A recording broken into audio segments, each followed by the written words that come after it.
आसतु आज आम बेल पणा कर शिखा। प्रथम बेलटी को आनिबा भल भाव धोईदेवा। धोईला बेलटी को एमती दी फड़ा कर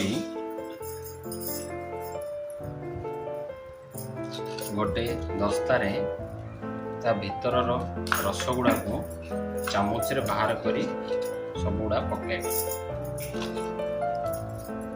भल भाव बाहर कर रस गुड़ा। खरा दिन को बेलपणा देह पाई सुस्थ अटे। सब गुड़ाक भल भाव बाहर कर देखो केमी पूरा सफा ही बाहर कराई पूरा बाहर करेंगे। तापरे चीनी नेबा, गोलमरिच अलेच गुंड कर रखा भल भाव चकुटी देवा। रस गुड़ा जो बाहर कराई भल भाव चकुटी देवा।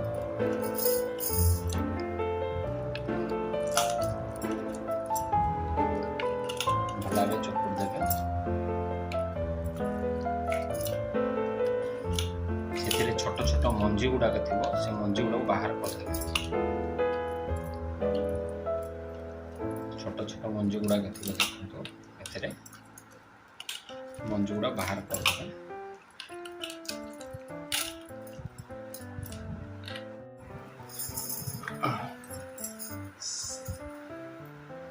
चीनी टिके पकईदे, स्वाद अनुसार चीनी ढाड़े। तापरे जो अलेच गोलमरिच गुंड को पकईबे से